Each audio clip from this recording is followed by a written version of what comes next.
పోతున్నారు కాబట్టి సో ఇందులో కొన్ని సంఘ విద్రోహ శక్తులు అన్నటువంటి పదాలను భారతీయ జనతా పార్టీ వాడడానికి ప్రధానమైనటువంటి కారణం అది.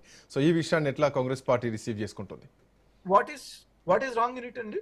ఒకవేళ ఆ మీటింగ్ లో ఐటనరీలో మీకు తెలిసినప్పుడు ఇది ఇబ్బంది ఉందని చెప్పేసి చెప్పాల్సిందే. We could have either cancelled it. ఆ యొక్క మీటింగ్ తోనే మీకు ఇబ్బంది ఉంటే దాన్ని క్యాన్సిల్ చేసుకునేవారు. నేనేమంటానంటే మొత్తం ప్రోగ్రామ్ నే మీరు క్యాన్సిల్ చేయడము, ఆ యొక్క మీటింగ్ మీకు ఆంక్షలు ఉంటే ఆంక్షలు చెప్పొచ్చు. What is wrong in it?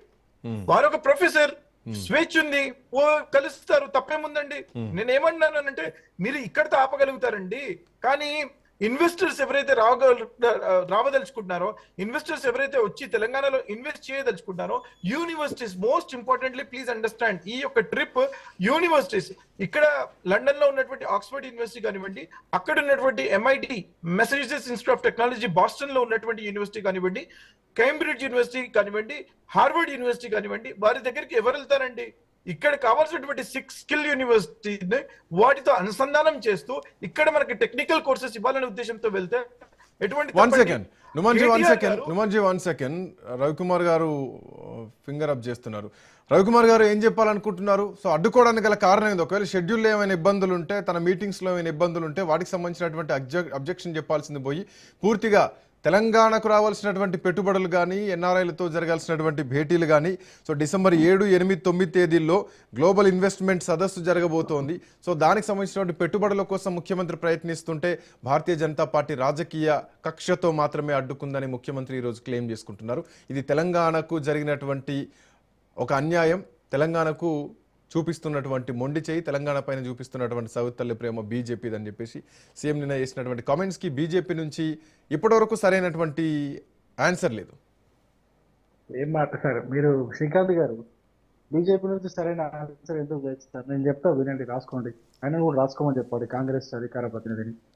BJP పార్టీగా మేము మన దేశం గురించి విషం వెళ్ళగక్కిన వాళ్ళను, నేను మన దేశం గురించి అంటున్నా. మన దేశంలో అందరు వస్తారు, మన ప్రధాని, మన రాజకీయ పార్టీలు, మన దేశంలో ఉన్నటువంటి సంస్థలు, మన దేశంలో తీసుకుంటున్నటువంటి, మన ప్రభుత్వం తీసుకుంటున్నటువంటి నిర్ణయాలు, సంస్కరణలు, ఆర్టికల్ 370, CAA, NRC, ఇట్లాంటి అన్ని అంశాలు వస్తాయి. ఇది మన దేశం. ఇప్పుడు మన దేశం అయితే ఈ మన దేశంలో ఉన్నటువంటి ఆంతరంగిక అంశాలపైన, విదేశీ గడ్డ పైన, అందులో విదేశీ యూనివర్సిటీలో కూర్చున్నటువంటి కొంతమంది గ్రూప్ ఆఫ్ స్టూడెంట్స్, కొంతమంది గ్రూప్ ఆఫ్ ఫ్యాకల్టీస్ వ్యతిరేకంగా రాసినప్పుడు వాళ్ళని దేశ వ్యతిరేకులే అంటారు.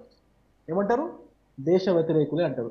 అయితే బీజేపీ పార్టీగా దేశ వ్యతిరేకులని కలవడం మేము విమర్శిస్తున్నాం. బీజేపీ పార్టీగా విమర్శిస్తున్నాం. తప్పు చేస్తున్నారు ముఖ్యమంత్రి గారు అంటున్నారు. ఇప్పుడు సెకండ్ పాయింట్ డాట్ కనెక్ట్ చేయండి మీరు, శ్రీకాంత్ గారు ప్లీజ్. పెట్టుబడిదారులను కలిసి పెట్టుబడులు తీసుకుని వస్తే తప్పేంటి అంటున్నారు. పెట్టుబడిదారులను కలువాయా బాబు? ఎవడొద్దన్నాడు పెట్టుబడిదారులను? పోయిన సంవత్సరం కలిసి వద్దనమా? అంతకు సంవత్సరం కలిసి వద్దనమా?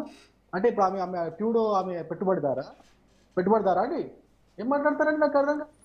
పెట్టుబడి మీరు మమదాని పెట్టుబడిదారా? మమదాని ఒక నగరం మేయర్, ఆయనకు అధికారులు ఏంటి? ఆయనకి ఏమైనా అధికారులు ఉన్నాయా? పెట్టుబడిదారులకు ఆయన ఓకే చేస్తాడా? ప్రెసిడెంట్ ఓకే చేస్తాడు. అక్కడ విదేశీ వ్యవహారాల శాఖ ఉంటుంది, వాళ్ళు ఓకే చేస్తారు. మమదాయిని కలవడానికి ఉద్దేశం ఏంటంటే నాకు అర్థం కాదు. పెట్టుబడిదారుని కలుస్తా అంటున్నారు, పెట్టుబడిదారుని వాళ్ళని వాళ్ళ పేర్లు పెట్టి అక్కడ. ఇంకో విషయము, ఇది రెండో పాయింట్. మూడో విషయము, కేంద్ర ప్రభుత్వ అధికారి ప్రెస్ మీట్ పెట్టి మరి చాలా స్పష్టంగా ప్రెస్ ముందుకొచ్చి so and so office the person, అంటే ఎవరు సీఎం అయితే ఈ రేవంత్ రెడ్డి అనే వ్యక్తి సీఎం గా ఆఫీస్ అయితే ఉన్నారో, సీఎం ఆఫీస్ నుంచి అయితే హెల్డ్ చేస్తున్నారో, ఆయన హోదాకి తగినది కాదు అండ్ పొలిటికల్ రీజన్స్ అని చెప్పారు. అవునా కదా? ఇది ఏ నిబంధన ప్రకారం చెప్పారు? అధికారి ప్రెస్ ముందుకు వచ్చి ఏ నిబంధన ప్రకారం చెప్పారు? ఇప్పుడు మోడీ గారు 2014 తర్వాత తీసుకొచ్చిన నిబంధనలు ఏమైనా ఉన్నాయా దాంట్లో? లేదు కదా. అంతకుముందు మీ యొక్క కాంగ్రెస్ పార్టీ పెట్టినటువంటి నిబంధనలే కదా విదేశీ వ్యవహారాలకు సంబంధించి. ఇప్పటివరకు విదేశీ వ్యవహారాలకు సంబంధించి ఈ నిబంధనలు ఏమైనా మార్చారు? ఏం మార్చలేదు. అవే నిబంధనలు ఫాలో చేస్తూ ఆ యొక్క విదేశీ MEA నుంచి వచ్చి ప్రెస్ మీట్ లో చాలా స్పష్టంగా చెప్పారు కదా. ఏం మాట్లాడతారు? మూడో విషయం. నాలుగో విషయం, గుజరాత్ అంటాడు, గుజరాత్